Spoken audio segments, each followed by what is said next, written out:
ಹೇ everyone, ಸ್ನೇಹಿತರೆ ತುಂಬ ದಿನ ಆದಮೇಲೆ ಗಾರ್ಡನ್ ಅಪ್ಡೇಟ್ ಕೊಡ್ತಾ ಇದ್ದೀನಿ. ಲೇಡೀಸ್ ಹೂ ತುಂಬ ಚೆನ್ನಾಗಿ ಬಿಟ್ಟಿತ್ತಲ್ಲ, ಗಿಡದಲ್ಲಿ ಹೀಗೆ ಬಿಟ್ಟರೆ ಒಣಗೋಗುತ್ತೆ, ಬಿಸಿಲಿಗೆ ಒಣಗೋಗ್ಬೋದು, ಮತ್ತು ಮಳೆಗೆಲ್ಲ ಬೆಂಡ ಹೋಗಿತ್ತು. ಇದನ್ನು ನೋಡೋಣ ಏನು ಮಾಡೋಣ ಅಂತ ನೆಕ್ಸ್ಟ್ ನಿಮಗೆ ಗಾರ್ಡನ್ ತೋರಿಸ್ತಾ ಇದ್ದೀನಿ. ಮಳೆಗಾಲದಲ್ಲಿ ಯಾವಾಗಲೂ ಮಳೆ ಇದ್ದರೆ ತೋಟದಲ್ಲಿ ಏನೂ ಕೆಲಸ ಮಾಡೋಕ್ಕಾಗಲ್ಲ, ಆದರೆ ನಾನು ಹುಡುಕಿ ಕೆಲಸ ಮಾಡ್ತೀನಿ. ಮೇನ್ ಕೆಲಸ ನೋಡೋದು ಯಾವುದನ್ನ ಪಾಟ್ನಲ್ಲಿ ಜಾಸ್ತಿ ನೀರು ತುಂಬಿಲ್ಲ ತಾನೆ, ಮತ್ತು ಈ ಥರ ಸುಂದರವಾದ ಹೂಗಳ ಮೇಲೆ ಮಳೆ ನೀರು ಬಿದ್ದಿರುತ್ತಲ್ಲ, ಫೋಟೋ ವೀಡಿಯೋ ತಗೊಳಕ್ಕೆ ತುಂಬಾ ಚೆನ್ನಾಗಿರುತ್ತೆ. ಇದ್ರದಂತೂ ಇವಾಗ ಸುಮಾರು ಗಿಡಗಳಾಗಿವೆ. ಈ ಬಿಳಿ ಹೂವಿನ ಸುವಾಸನೆ ತುಂಬಾ ಚೆನ್ನಾಗಿರುತ್ತೆ. ಇದ್ರ ಹೆಸರು ಸೌಗಂಧಿಕ ಪುಷ್ಪಂ. ನಾವಂತೂ ದಿನಾಗಲೂ ತಾರಸಿ ತೋಟದಲ್ಲಿ ಓಡಾಡ್ತೀವಲ್ಲ, ಅಷ್ಟೊಂದು ಗೊತ್ತಾಗೋದಿಲ್ಲ. ಆದರೆ ಈ ವಿಡಿಯೋಗೆ ವಾಯ್ಸ್ ಓವರ್ ಕೊಡಬೇಕಾದ್ರೆ ನಾನು ಗಮನಿಸಿದೆ, ತೋಟ ತುಂಬಾ ಸುಂದರವಾಗಿ ಕಾಣಿಸುತ್ತೆ ಅಲ್ವಾ. ಹೂ ಗಿಡದಲ್ಲಿದ್ದರೆ ಬೇಗನೆ ಹಾಳಾಗುತ್ತೆ. ಒಂದಷ್ಟು ದಿನ ಸೇಫ್ ಆಗಿರಲಿ ಅಂತ ಇದನ್ನು ಕಟ್ ಮಾಡ್ಕೊಂಡಿದ್ದೀನಿ. ಇದ್ರ ಜೊತೆಗೆ ಈ ಸೌಗಂಧಿಕ ಪುಷ್ಪಂ ವೈಟ್ ಜಿಂಜರ್ ಲಿಲ್ಲಿ ಇದೆಯಲ್ಲ, ಇದನ್ನು ತಗೊಂಡಿದ್ದೀನಿ. ಇನ್ನೊಂದು ವಾಟರ್ ಲಿಲ್ಲಿ ಮೊಗ್ಗು ಕಾಣಿಸ್ಕೊಳ್ತು. ಬನ್ನಿ ನೋಡೋಣ ತೋಟದಲ್ಲಿ ಇನ್ನೇನೇನಿದೆ ಅಂತ. ದಾಸವಾಳ ಗಿಡದಲ್ಲಿ ಈ ಥರ ಸುಮಾರು ಮೊಗ್ಗುಗಳು, ಆದರೆ ಅರಳೋದು ಎಲ್ಲೋ ಒಂದು. ಮಳೆ ಬರ್ತಾ ಇರುತ್ತಲ್ಲ, ಆ ಸಮಯದಲ್ಲಿ ವಾಹನಗಳು ಜಾಸ್ತಿ ಓಡಾಡ್ತಾ ಇರೋಲ್ಲ, ಅದರಿಂದ ಪೀಸ್ಫುಲ್ ಆಗಿರುತ್ತೆ. ವೆದರ್ ಅಂತೂ ಆಸಮ್ ಆಗಿದೆ. ಜೊತೆಗೆ ಈ ಸುಂದರವಾದ ದೃಶ್ಯಗಳು ನೋಡೋಕ್ಕೆ ಸಿಗುತ್ತಲ್ಲ, ನನಗಂತೂ ನಿಜವಾಗ್ಲೂ ದಿಲ್ ಖುಷ್ ಆಗೋಗಿದೆ. ಕೆಲವೊಮ್ಮೆ ಬಿಸಿಲೇ ಇರೋದಿಲ್ಲ, ಆಕಾಶದಲ್ಲಿ ಮೋಡಗಳು, ಗಿಡಗಳು ನೋಡೋಕೆ ಎಷ್ಟು ಚೆನ್ನಾಗಿ ಕಾಣಿಸುತ್ತೆ ಗೊತ್ತಾ. ನೋಡೋದಕ್ಕೆ 2 ಕಣ್ಣು ಸಾಲದು.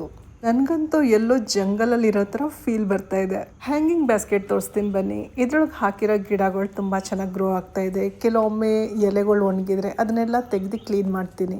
ಬೋಟ್ಲಿಲ್ಲಿ ಗಿಡ ನೋಡ್ತಾ ಇದ್ದೀರಲ್ಲ, ಇದಂತೂ ಒಂದು ನೆಟ್ಟಿದ್ರೆ ಸಾಕು, ಸಖತ್ತಾಗಿ ಮಲ್ಟಿಪ್ಲೈ ಆಗ್ತಾ ಹೋಗುತ್ತೆ. ಸಕುಲೆಂಟ್ಸ್ ಆಗಲಿ, ಕ್ಯಾಕ್ಟಸ್ ಆಗಲಿ ಎಲ್ಲ ಹೊರಗಡೆನೇ ಇಟ್ಟಿದ್ದೀನಿ. ನೀರು ಬೀಳ್ತಾ ಇರುತ್ತೆ. ಗಿಡಗಳಂತೂ ಹಾಳಾಗಿಲ್ಲ, ಬಟ್ ಅಷ್ಟೊಂದು ನೀರು ಬೇಕಿಲ್ಲ ಈ ಗಿಡಗಳಿಗೆ. ಕೆಲವೊಂದು ಗಿಡಗಳನ್ನ ಸೇಫ್ ಮಾಡಿದ್ದೀನಿ.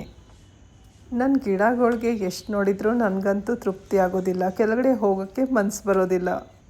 ಕೆಳಗಡೆ ಬಂದೆ ಈ ಹೂಗಳನ್ನ ಏನು ಮಾಡೋದು ಅಂತ ಯೋಚನೆ ಮಾಡಿದೆ. ನೋಡೋದಕ್ಕೆ ಡಿಟ್ಟೋ ಪೇಂಟಿಂಗ್ ಥರನೇ ಕಾಣಿಸ್ತಾ ಇದೆ.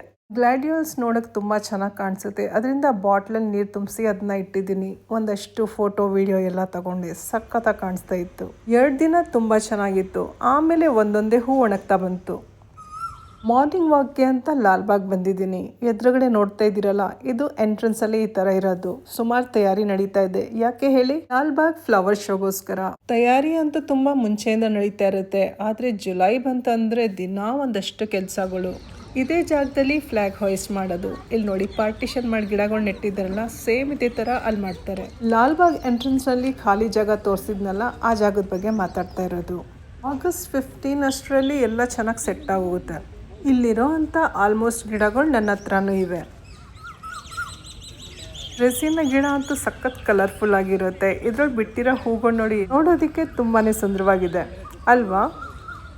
ಇದೆಲ್ಲ ಹೊಸದಾಗಿ ನೆಟ್ಟಿರೋದು. ಉದ್ದಕ್ಕೂ ನೆಟ್ಟಿದ್ದಾರೆ ನೋಡಿ, ಎಲ್ಲೆಲ್ಲಿ ಖಾಲಿ ಜಾಗ ಇತ್ತು ಫಿಲ್ ಮಾಡಿದ್ದಾರೆ. ಈ ಸಲ ತಯಾರಿ ಅಂತೂ ತುಂಬಾ ಜೋರ್ದಾರಾಗಿದೆ.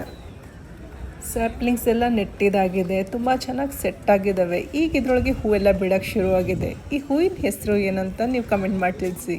ಲಾಲ್ಬಾಗ್ನಲ್ಲಿ ಕೆಲವೊಂದು ಮರದ ಮೇಲೆ ಗೂಬೆಗಳು ಕುಂತಿರ್ತವೆ. ಅದಕ್ಕೆಲ್ಲ ನೋಡಿ ನಮಸ್ಕಾರ ಮಾಡೋದು. ಸುಮಾರು ಜನ ಈ ಥರ ಮಾಡ್ತಾರೆ.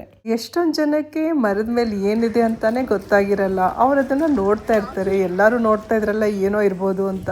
ಕೆಲವೊಮ್ಮೆ ಮರದ ರಂಬೆ ಮೇಲೆ 1 ಇರುತ್ತೆ, ಕೆಲವೊಮ್ಮೆ 6, ಕೆಲವೊಮ್ಮೆ 7. ಜಾಸ್ತಿ ಇದ್ದಷ್ಟು ನೋಡೋದಕ್ಕೆ ತುಂಬ ಸಂತೋಷ ಆಗುತ್ತೆ. ಒಂದಷ್ಟು ದಿನ ಆದಮೇಲೆ ಅಪ್ಡೇಟ್ ಕೊಡ್ತಾ ಇದ್ದೀನಿ. ನೋಡಿ, ಇಷ್ಟೆಲ್ಲ ಕೆಲಸಗಳಾಗಿವೆ. ಸುಮಾರು ಗಿಡಗಳು ತಂದಿಟ್ಟಿದ್ದಾರೆ. ಮಧುಕಾಮಿನಿ, ಟೆಕ್ಸಾಸ್ ಸೇಜ್, ಎಷ್ಟೊಂದು ಗಿಡಗಳು ತಂದಿಟ್ಟಿದ್ದಾರೆ. ಒಂದಷ್ಟಂತೂ ನೆಟ್ಟಿದಾಗಿದೆ.